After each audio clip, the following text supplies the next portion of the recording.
Subscribe करें सेहत ज़िंदगी चैनल को और बेल आइकन पर क्लिक करें ताकि आपको हर नई वीडियो मिले सबसे पहले। औज़ुबिल्लाहिमिनश्शैतानिर्रजीम बिस्मिल्लाहिर्रहमानिर्रहीम। आपका फैमिली मौलवी डॉक्टर रियाज शाहिद आपकी खिदमत में हाजिर है, इस दुआ के साथ कि अल्लाह आपको खुश रखे, सलामत रखे और हर किस्म की बीमारी से महफूज रखे। आप हमारे सेहत ज़िंदगी चैनल को लाइक कीजिए, सब्सक्राइब कीजिए और बेल आइकन को क्लिक भी कीजिए। आजकल एक मौजू चला हुआ है और लेकिन उस मौजू को हम ENT के ज़ुमरे में इसलिए लेते हैं कि हम जब एलर्जी की बात करते हैं, दमे की बात करते हैं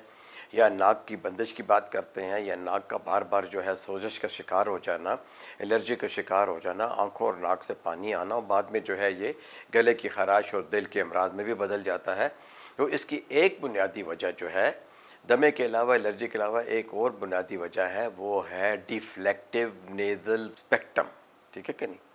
तो ये हमारी जो नाक की हड्डी है दरमियान में, जो कि नाक को उभार देती है, जो कि हमारे नाक के दो नथनों को अलग अलग करती है, सेंटर में पड़ी हुई है,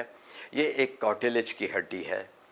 अब इसकी खसूसियत ये है कि ये आपके नाक को उभार भी देती है, सांस लेने की जो नेरीज हैं उन्हें भी खुला रखती है, क्योंकि यहीं से रतूबत खारिज होती है। इसी की झिल्ली के अंदर बाहर जो है बाल हैं जो कि मुख्तलिफ गर्दे को रोकते हैं, और जो नाक के अंदर से साइनसेस से सिक्रीशंस आती हैं वो इसको चिकना भी रखती हैं। और इसकी गर्मी से ही हमारी जो आवाज़ की क्वालिटी है, क्योंकि जो साइनसेस से हवा फिरती है उससे ही हम बात करते हैं, उससे आवाज़ की डेप्थ, आवाज़ की रेजोनेंस, हम नाक में बोल रहे हैं या हलक से बोल रहे हैं, या हमारी आवाज़ कैसी है, आवाज़ की गूंज कैसी है, ये सब जो है हमारी नाक की दोनों जो सुराख हैं इनकी साख्त पे डिपेंड करता है। और इसमें बहुत बड़ा रोल जो है वो हमारी नाक की जो रुकनी हड्डी है कार्टिलेज, उसके साइज और उसकी साख्त पे है।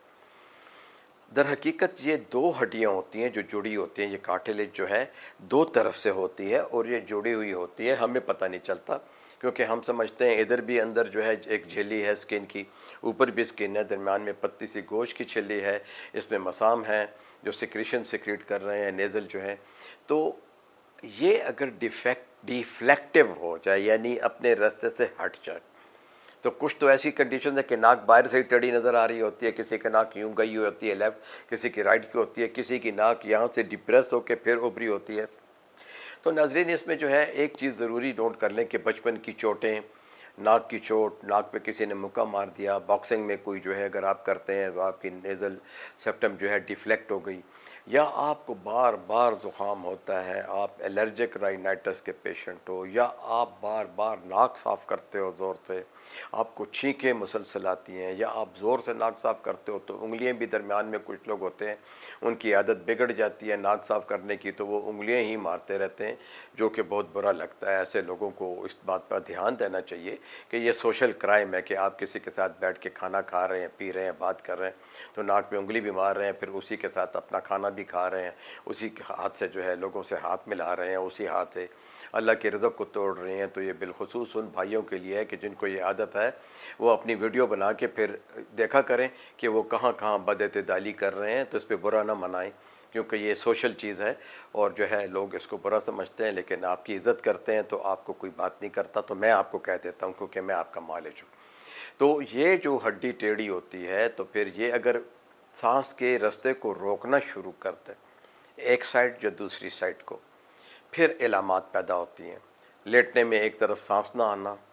ज़्यादा तेज चलो तो सांस का ज़रा रुकना, कई दफ़ा ज़ुकाम हो तो नाक पूरा ब्लॉक हो जाता है, नाक से खून का आना, नाक में खारिश आना जो आपको मजबूर करे कि आप नाक बार बार साफ़ करें।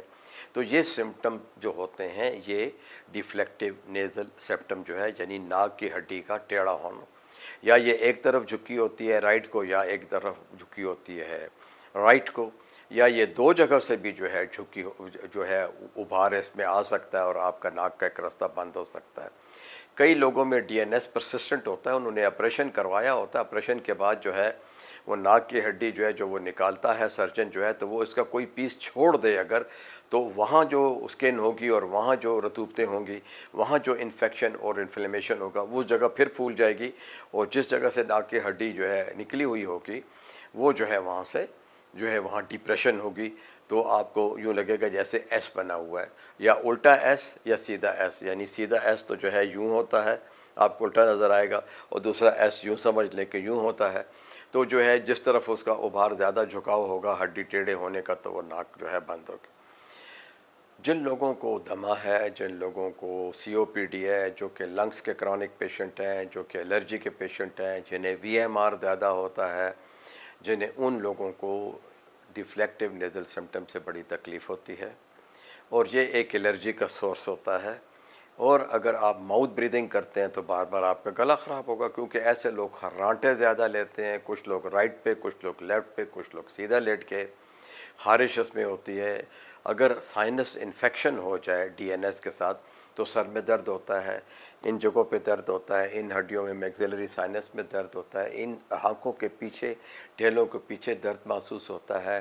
یہ درد کئی دفعہ اتنا شدید ہوتا ہے کہ کچھ لوگ ڈینٹل سرجن کے پاس چلے جاتے ہیں کہ ہمارے تو جبڑے میں درد ہو رہا ہے، ذرا ہمارا دانت دیکھیے، اگر آپ ایکس رے کروائیں گے تو آپ کو پتہ چل جائے گا کہ آپ کے سائنس میں انفیکشن ہے۔ الغرض جو ہے، اگر خوبصورتی میں رکاوٹ ڈال رہا ہے، اگر ناک کی بناوٹ ٹھیک نہیں ہے، بہت آسان ہے اس کا آپریشن، پلاسٹک سرجن جو ہے اس کو بڑے آسانی سے ٹھیک کر سکتا ہے۔ اگر ڈیفلیکٹیو نیزل سیپٹم جو ہے اس میں کوئی اور پرابلم آ گیا ہوا ہے، یعنی کہ آپریشن کے بعد کا پرابلم ہے، تو پوری ہڈی بھی نکالی جا سکتی ہے۔ جو لوگ باکسنگ کرتے ہیں ان کی یہ ہڈی پہلے سے ہی نکال دی جاتی ہے کہ باکسنگ میں جو ہے ان کی جو ہے ناک کی ہڈی جو ہے اس کو نقصان نہ پہنچے اور بلیڈنگ نہ ہو۔ بلیڈنگ کمپلیکیشن میں بلیڈنگ شامل ہے، کمپلیکیشن میں سانس کا لینا تکلیف دہ ہو جائے، بار بار نزلہ ہو، جن کو الرجی ہے انہیں بار بار الرجی ہو، ناک آنکھ سے پانی آئے، سر میں درد ہو، کان بھاری ہوں، پھر ڈی این ایس کا ایک ہی علاج ہے، اور وہ ہے operation by E N T specialist, یعنی ایک آٹو لیرنگولوجسٹ جو ہوتا ہے وہ جو ہے کیا نام ہے، یا رائنو آٹو لیرنگولوجسٹ، ناک اس میں رائنو کہلاتی ہے،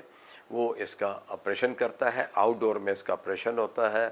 بیرونی ممالک میں اس کی کاسٹ بہت زیادہ ہے، کیونکہ ساتھ ہی ساتھ وہ پلاسٹک سرجری بھی مانگتے ہیں کہ ناک چھوٹی ہے تو بڑی کر دو، یا چھوٹی بہت بڑی ہے تو چھوٹی کر دو، اس طرح کے بھی آپریشن وہ ساتھ ہی کروا لیتے ہیں، تو بڑا کاسٹلی پڑتا ہے۔ ہمارے ملک کے اندر یہ آپریشن جو ہے آج کل 20 سے 30 ہزار میں بڑی آسانی سے ہو جاتا ہے۔ تو محترم ناظرین، گھبرائیے نہیں، اپنے ناک کی کنڈیشنز کو دیکھیں، اپنی ہسٹری لکھیں، اور ایک ہی طریقہ ہے کہ ایک سائنسز کا ایکس رے کروائیں گے آپ، اور ساتھ ہی میں ای این ٹی اسپیشلسٹ کو دکھائیں گے، وہ آپ کو ادویات بھی دے سکتا ہے جس میں کہ ڈی کنجسٹنٹ ہوں گے، اینٹی الرجک ہوں گے، اور لوکل سٹیرائڈ جو ہے انسفلیشن بھی دے سکتا ہے، ڈراپس بھی دے سکتا ہے، کبھی کبھار کوئی اینٹی بیوٹک بھی دے سکتا ہے، لیکن کوشش کیجئے ناک کو زور زور سے نہ صاف کریں، تھوڑی سی رطوبت ہو تو بار بار باتھ روم جا کے پانی ڈال کر زور زور سے صاف نہ کریں، زور سے ناک کو نہ کھینچیں، ہلکا پھلکا ناک کو صاف کریں، ناک کو صاف رکھیے، گرد و غبار سے بچیے۔ جو سپٹومیٹک ٹریٹمنٹ ہے وہ 5 سے 7 دن تک ہوتا ہے۔ نیزل ڈراپس اور سپرے جو ہے وہ 3 سے 4 ہفتوں کے لیے استعمال کیے جاتے ہیں۔ مونٹی لوکوس جو ہے وہ بھی جو ہے 4 ہفتے یا 5 ہفتے یا 6 ہفتے تک استعمال کی جا سکتی ہے، لیکن آخری حد جو ہے وہ یہی ہے کہ اس کا آپریشن کروا لیا جائے، اور اس سے آپریشن بھی جو یہ ہے کہ ضروری نہیں ہے، اگر اللہ نہ کرے کوئی انفیکشن نہ ہو اور اچھا ہو، ایسپٹومیٹک ہو جائے تو بہت بہتر ہے، لیکن کچھ لوگوں کو الرجی جو ہے پھر بھی ڈی این ایس کے بعد بھی رہتی ہے۔ ڈی این ایس ٹھیک ہو سکتا ہے، لیکن سائن اینڈ سمٹم جو ہے 5% لوگوں میں یا 10% لوگوں میں رہتے ہیں۔ تو اس کے ساتھ ہی آپ سے اجازت چاہتے ہیں۔ اللہ حافظ۔